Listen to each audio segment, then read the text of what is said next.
So, laging may away ang mag-asawa, di ba? Mamaya pag-usapan natin hiwalayan. Paano pag yung babae iniwan ng lalaki? Let's say, nagkaroon ng anak, di ba? Yan ang laging issue yung sustento. Ano bang magagawa nila? Ay, unang-una, meron silang karapatan sa support. Klarong-klaro yan sa ating batas. Yung support ng mag-asawa halimbawa, hindi lang naman yung lalaki, ano?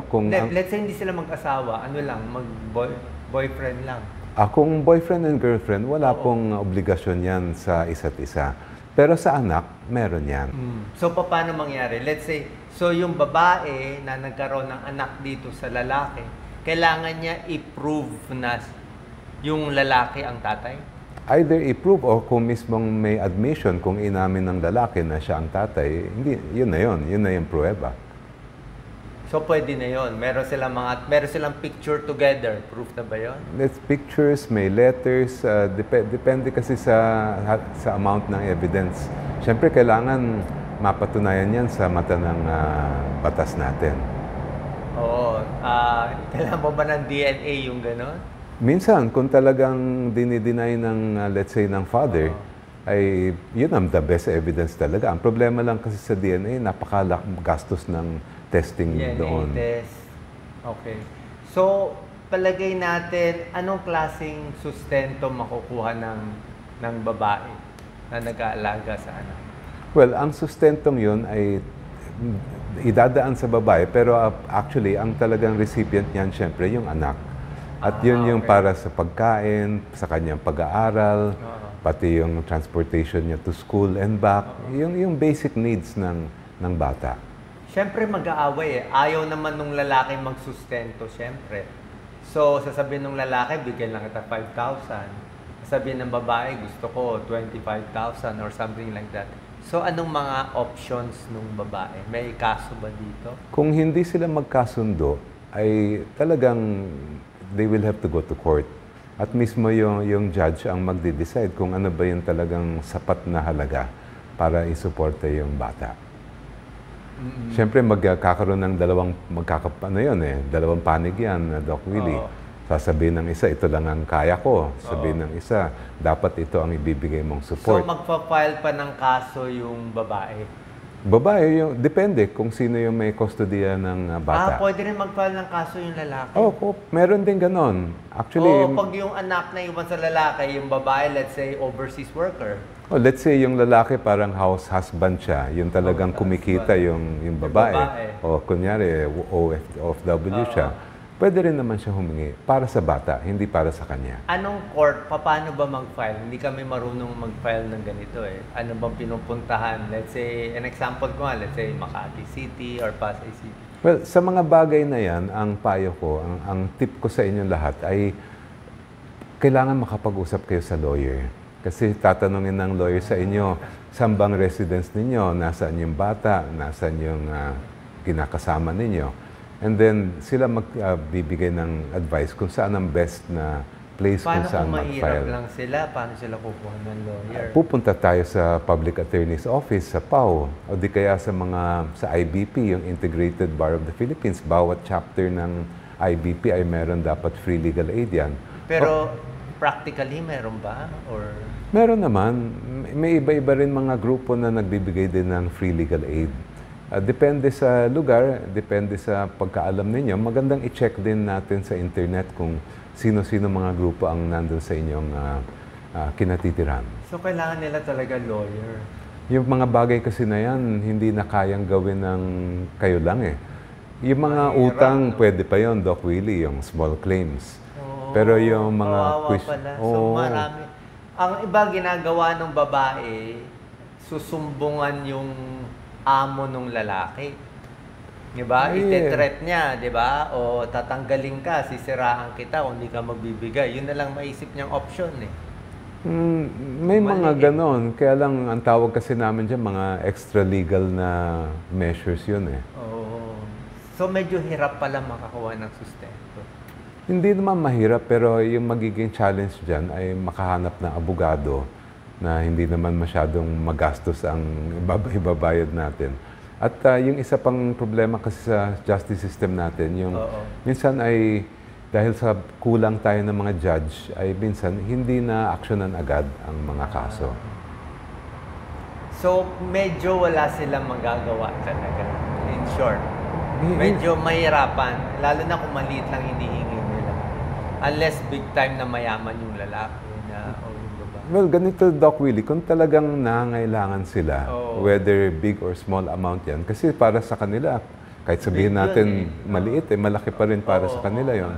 Lalong-lalo na yung, kung yung kailangan yung para sa pag-aaral ng bata, ay maghanap pa rin tayo ng abogado o mga lawyers group na makakatulong na libre. Around how much bababayad nila sa lawyer on the average? Depende rin ba yan. Siyempre yung tao takot per oras ba yan? Pag nanalo ba yung kaso, may tsaka na lang? Ano, may... Yung mga per hour, yan ang mga malalaking mga law firm. At usually, yung nagcha-charge ng ganyan, alam nila talaga may kaya yung kliyente. Okay. Yung pangkaraniwan na mga attorney's fees ay magbibigay sila ng halaga. Let's say, sabihin ni attorney, ang aking acceptance fee ay 10,000. Bawat hearing ay 5,000. May mga ganon. At pwede naman pag-usapan yan. Malaking chance manalo. Kung talagang may obligasyon magbigay ng support, ay dapat gagawin ng korte. Uutusan Tsaka nila. matatakot na yung lalaki o yung babae. Kung minsan, pagsampa pa lang, naaayos na, nagbabayad na. So, pwede rin talaga. Oo.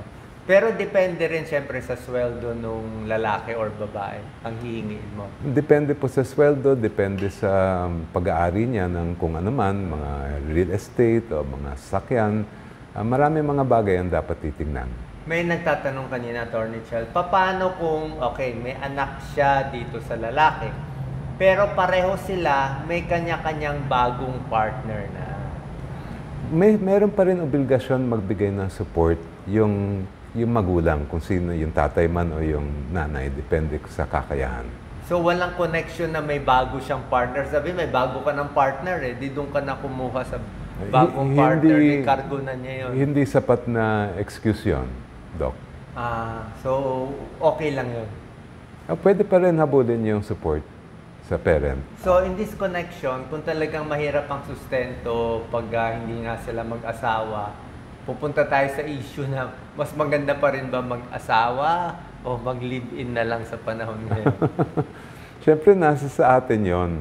Anong advantage, disadvantage ng pag-aasawa o pag-live-in lang? Well, yung isang advantage kung legal ang inyong pagsasama ay yung issue halimbawa ng succession, yung inheritance.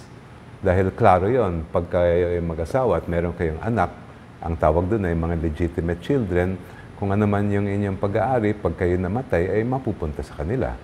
So, pag hindi mag-asawa yung parents, depende rin yan. Kung hindi sure na mapupunta doon sa anak. Well, kasi kung hindi sila mag-asawa, minsan nagkakaroon ng maraming o iba't ibang relasyon. So, nagkakaroon halimbawa ng anak sa isa, tapos anak pa sa ibang tao. In which case, magkaka-issue yan. Sino ba yung lehitimong anak nila? Kung illegitimate naman yan, mas iba-iba ang share po niyan sa batas. Kaya mas magiging komplikado siya. Okay. So, mas maganda pa rin kasal, di ba? Tsaka syempre, yung obligasyon ng isa't sa isa, yung obligation na mahalin, na magbigay ng suporta, yun talagang ang batas na mismo ang nagbibigay niyan. Ngayon, ito na yan, marami na nagtatanong sa atin. Maraming gusto maghiwalay ngayon. Ayan naman ang problema, pagkasal, ang daming either yung divorce bill, kung anong chance darating, o yung annulment. Yan ang tanong ng follower natin. Magkano daw proseso ng annulment, gaano katagal? Yun ang isang nirereklamo ng marami. Medyo mahal po ang paggastos natin pagdating sa mga kaso ng annulment. Dati kasi may requirement pa yan na mayroong psychiatrist na magte-testify as expert. Ngayon naman, hindi na po nire-require yan. Ano ngayon? Psychological? Incapacity. Ano meaning nun? Yung sa simula pa lang nung sila'y kinasal ay wala talagang kakayahan yung isang o baka yung parehong mag-asawa na i-fulfill yung mga obligasyon nila bilang mag-asawa. Parang hindi ko maintindihan yun. Ano meaning ng ngayon kasi annulment puprove nila psychological, ano yun? Parang may sira ba yung isa? Hindi naman yung, well, Parang yung, ano yung hindi maka-fulfill? Anong hindi maka-fulfill? siguro yung pinakasimpleng example dyan, yung hindi sila mature. Kahit sabihin natin of Hindi age mature. naman. Pero yung talagang may issues siya sa pagiging responsableng magulang, sa pagiging responsableng asawa, na ang root niyan ay meron siya mga psychological issues. So may mental health problem. May ganon. Mga narcissist, ganon. Maaring ganon. Yun, talagang mga bagay ng psychiatrist yan. Hindi ko na mapapaliwanag yan, Pero Doc Willie. nakikita naman natin yung gumagamit ng psychological incapacity. Usually, ano lang parang inimbento lang, di ba? Parang basta maka-anal lang sila. Well, mayroon tayong naririnig na ganon. At yun din ang isang dahilan kung bakit marami nagpupush ngayon ng naisabatas na yung divorce bill. Dahil kung sa usapin ng existing law, ay talagang mahirap din makakuha ng annulment, magastos pati. Around how much and how long ang annulment? Naku, minsan aabot yan ng several 100,000. Depende sa abogado, depende rin sa kakayahan ng kliyente. Yun naman, length of time, aabot din kuminsan ng ilang taon yan. Kasi nga, meron tayong mga area dito sa atin na kulang tayo ng judge. So, yes. Ang vacancy rate natin sa lahat ng mga trial court, umaabot ng mga 20%. So, isipin natin kung ang ospital ay kulang ng 20% ng mga doktor, tapos araw-araw may bagong pasyente, talaga mahihirapan siya. Ganun ang problema ng justice system natin. Okay. So, let's say matagal. So, ang point mo parang possible 300,000 in 4 years? Parang gano'n? Meron ako naririnig na mga ganon. Oo, Depende rin sa kakayahan siyempre ng kliyente. Aside from annulment, meron pa ba ibang choice?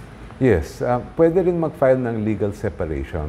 Iba rin naman ang grounds doon. Ano yung legal separation? Pero ang legal separation, legally, hiwalay kayo, pero yung marriage ties ay andun pa rin. Ang pagkakaiba niyan sa annulment, pagka kayo na-annul ng korte, talagang hindi na kayo considered na mag-asawa. Okay. Pero yung sa church, walang connection to sa church. Iba naman po yun, Doc Willie. So, parang kasal pa rin kayo sa church, pero legally... Kailangan hiwalay na proceeding yon. Sa church naman kayo pupunta. Pero parang ang mahalaga lang sa kanila yung legal, di ba? Sa marami, depende rin kasi. Opo. So, pag nagkaroon ng divorce law, paano to? So, hindi na 300,000, hindi na 4 years. How cheap will it be? Sa mga bill na nakita ko, na nasa kongreso natin ngayon, ay meron silang provision doon for free legal service halimbawa para hindi na magbabayad ng abogado. O kaya mamenos ng malaki yung babayaran ng abogado sa abogado. Depende rin naman yon sa may isa sa batas kung makalusot ang bill sa Senado dahil pumasa na yan sa Congress, sa lower house, ngayon nasa Senate na. So, cheaper na siya. I think so. Mas magiging cheaper siya. Tsaka yung hindi na psychological incapacity, basta gusto lang maghiwalay?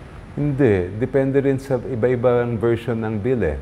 Yung naalala kong bill ay, let's say, 5 or more years na sila maghiwalay. In fact, matagal na silang naghiwalay. Tapos may sarili-sarili na silang buhay. Wala naman silang balak talagang bumalik pa. And may mga additional conditions at pwede nang maka-grant ng divorce. Yung iba naman bill, may halimbawa merong form of abuse. Kasi sa present law natin, hindi yan pasok sa mga grounds for annulment. So kung may form of abuse, let's say sexual abuse or psychological abuse, ay pwede rin maging ground yan for divorce.